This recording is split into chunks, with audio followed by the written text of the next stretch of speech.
देखी जाए भैया, आप लोगों के बीच में मैं विरहा गायक राम समूह यादव एक ऐसी गीत को लेकर के आया हूं। यही वही हिंदुस्तान है जिस हिंदुस्तान को सोने की चिड़िया कहा गया। उसी हिंदुस्तान के हमारे बहादुर क्रांतिकारी नौजवान साथियों ने इस देश को आजाद कराने का काम किया।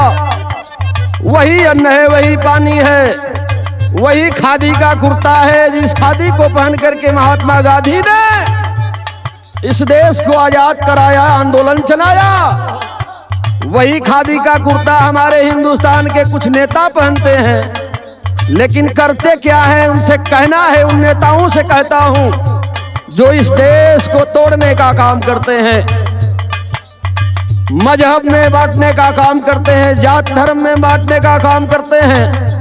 मैं उन नेताओं से कहना चाहता हूं कि यह देश किसी के बाप की जागीर नहीं है, आजाद भारत है, मत ऐसा करो। कहना है क्या? सोने के चिड़ैया के, सोने के चिड़ैया के काहे कुहकावेला, सोने के चिड़ैया के काहे कुहकावेला। स्वर्ग ऐसा देशवा के नरक बनावेला, नरक बना।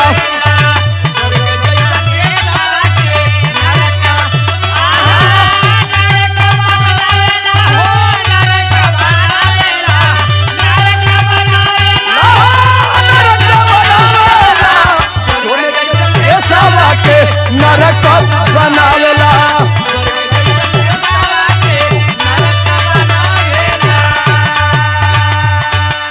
सोने के चिड़ैया के काहे कुहकावेला, स्वर्ग ऐसन देशवा के नरक बनावेला। इसलिए बांट रहे हो, वोट की राजनीति करते हो हमारे देश के। कुछ ही नेता ऐसे हैं जो झूठ बोल करके हमें आपस में बैर सिखाते हैं करना।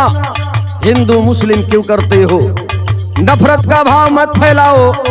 जरा याद करो जो इस देश को आजाद कराए, कहना है क्या? राष्ट्रपिता गांधी रहले देश के पुजारी। बारह हीरा भैया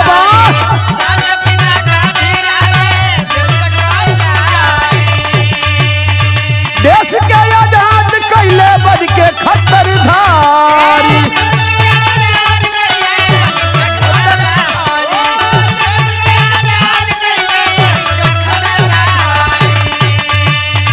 राष्ट्रपिता गांधी रहले देश के पुजारी, देश के आजाद कैले बन के खद्दरधारी।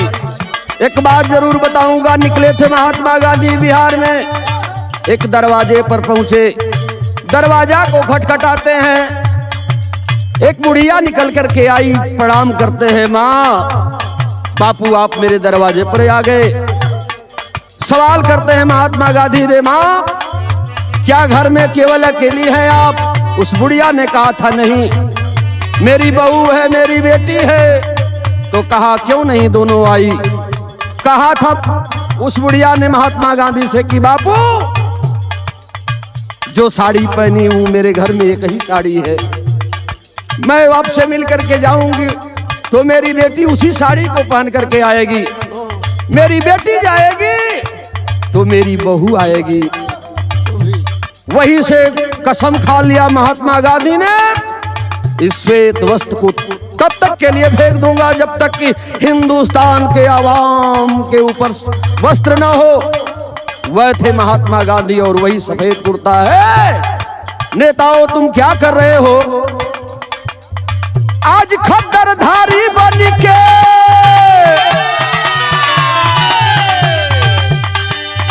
आज खद्दरधारी बन के रंडी नचावेला, आज खद्दरधारी बन के रंडी नचावेला। सोने के चिड़ैया के काहे कुहकावेला।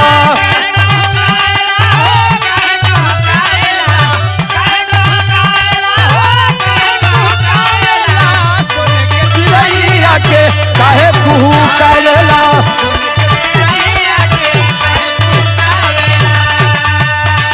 इसलिए कह रहा रहा हूं, नारा आता है नेताओं का, बेटी बचाओ बेटी पढ़ाओ, सबका साथ सबका विकास। कहाँ गया वह वादा? एक घटना पे मैं प्रकाश डाल रहा हूं। कहना चाहता हूं नेताओं से, नारी के जहां पर कैल सम्मान हो,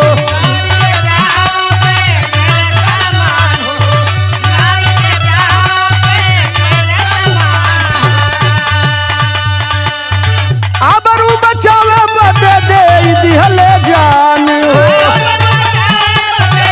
दिहले जान।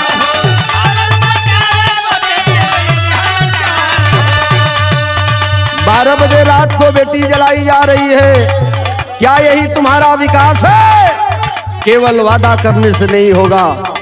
जरा सोचो उस माँ पर क्या बीती होगी, उस बाप पर क्या बीता होगा जिस भाई को तुमने बलात्कारी साबित कर रहे थे।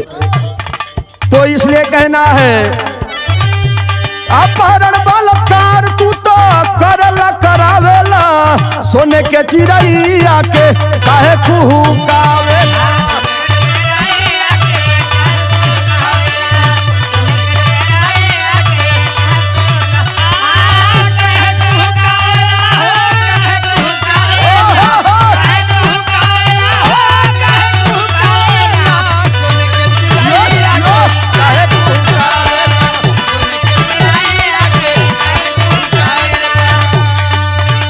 तीसरी लाइन में कहना है, शेखर सुभाष भगत ऊधम सिंह शहीद हो,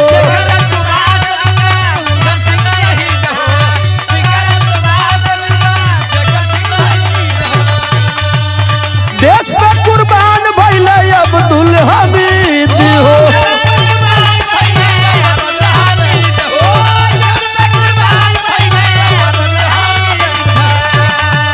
आज तू आतंकियन के घर में छुपावेला, आज तू आतंकियन के घर में छुपावेला, सोने के चिड़ैया के काहे कुहुकावेला।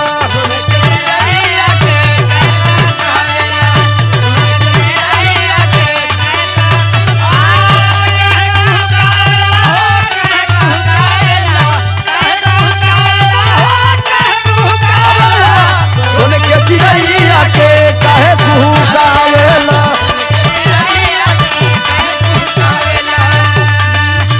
इसलिए कह रहा हूं, शेखर सुभाष भगत ऊधम सिंह शहीद हो, देश पर कुर्बान भइले अब्दुल हमीद हो। आज तू आतंकियन के घर में छुपावेला, सोने के चिड़ैया के काहे कुहुकावेला। इस देश को आजाद कराने के लिए हमारे क्रांतिकारियों ने अपनी जान की बाजी लगा दी, देश पर कुर्बान हो गए। और एक बीजेपी को चाहने वाली एक हीरोइन कहती है कि यह हिंदुस्तान की आजादी हमें भीख में मिली है। असली आजादी 2014 में मिली, जब माननीय नरेंद्र मोदी प्रधानमंत्री बनते हैं तब बताती है। ऐसी अभिनेत्री को जूता मारना चाहिए।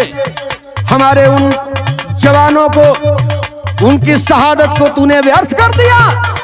कह रही हो कि यह आजादी भीख में मिली है। एक माँ भेजती थी अपने बेटे को, जाओ बेटा जाओ, इस देश के लिए कुर्बान हो जाओ। एक बहन अपने भाई को भेजती थी, वही देश है, वही अन्न है, वही पानी है, वही सब कुछ है, लेकिन इंसान की सोच बदल गई। केवल पैसा के लालच में कानपुर में आप लोगों ने देखा होगा, संजोग से छापा पड़ता है, मारना किसी और के यहाँ छापा था, किसी और के यहाँ छापा पड़ गया जो उन पार्टी के ही लोग थे। तब वह पार्टी वाले बताने लगे कि नहीं ये तो समाजवादी के थे। मत झूठ बोलो, इस देश को बांटो मत। कहना है कैसा देश है, यही देशवा में रहले भरत जैसन भाई।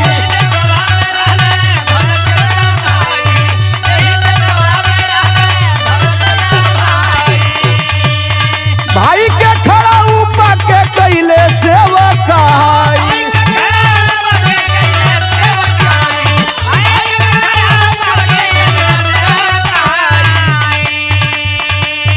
अरे धन बने भाई पर तू, ए भैया धन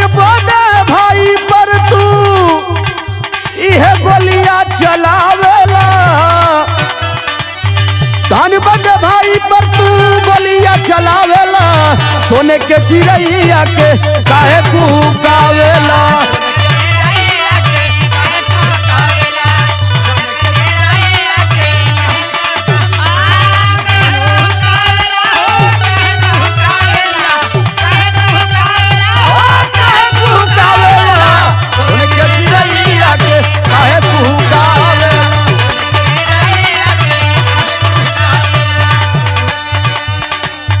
तो देश के हमारे क्रांतिकारी थे, देश के हमारे नेताओं की बात थी, लेकिन यह विरहा समाज की मैं बात कर रहा हूं। जो इस विरहा समाज में, विरहा केवल मनोरंजन का साधन नहीं होता, विरहा से समाज में एक नई दिशा भी मिलती है, समाज को सीख मिलती है। और तुम भोजपुरी के नाम पर अश्लीलता फैला रहे हो।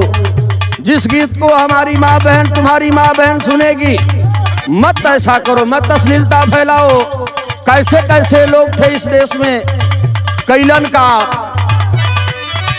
विरहा में काशी जी भइले महान हो।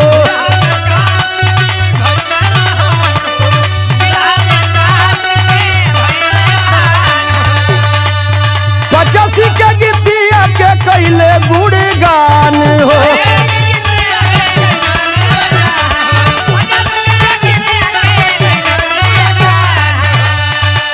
यही विरहा समाज, बहुत कलाकार हुए, सारे लोग विरहा को गाते थे। हमारे स्वर्गीय रामदेव उस्ताद वीर रस के कलाकार थे, कोई जोड़ नहीं था। बुल्लू उस्ताद श्रृंगार रस के कलाकार थे, उनका कोई जोड़ नहीं था। तमाम कलाकार हुए, विजयलाल वीर रस के कलाकार आज भी है, सुरेंद्र यादव हैं, तमाम लोग हैं। लेकिन एक इसी विरहा समाज में एक बेचन राजभर जी निकले, जिनकी अलग छाप थी। इसी विरहा समाज में यही धरती एक ऐसे कलाकार को पैदा करती है, जिस कलाकार का नाम केवल उत्तर प्रदेश नहीं, जहां तक लोग भोजपुरी जानते हैं वहां तक लोग उनको याद करते हैं। हमारे गुरु आदरणीय श्री काशीनाथ यादव MLC साहब, जिन्होंने 85 की गीत को गाया विरहा समाज से सबको हट करके। चाहे चली गोली, चाहे चली बम, लेकिन काशी का गाना कबो ना होई बंद। हमारे 85 को भाइयों को जगाने का काम किए MLC साहब। विरहा से गा करके, आरक्षण को गा करके 3 बार MLC बने, फिर समाजवादी सरकार में कैबिनेट मंत्री बने। और आज एक बात मैं बधाई देना चाहता हूं और आप लोगों को बताना चाहता हूं, जो भाई न जानते हो, आज काशीनाथ के उस गीत को MA के 3रा सेमेस्टर में वह पढ़ाया जा रहा है इलाहाबाद यूनिवर्सिटी में, कि काशीनाथ के विरहा से सीमांत लोगों को, गरीबों को क्या सीख मिली। वह काशीनाथ है। बहुत बहुत प्रणाम करता हूं अपने गुरु को। कहना है,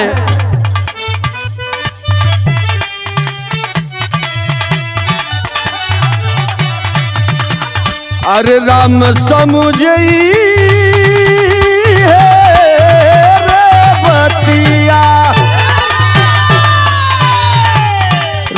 समूझी है बतिया बतावेला,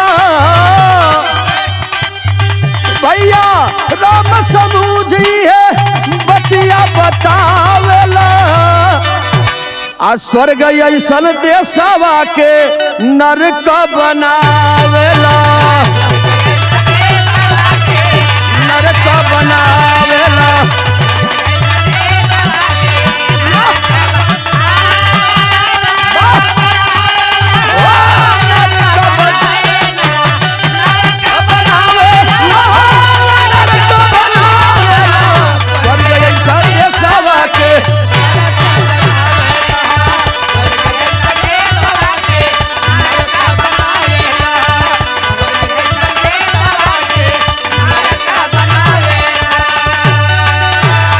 स्वर्ग ऐसन अरे देशवा के यह नरक बनावेला।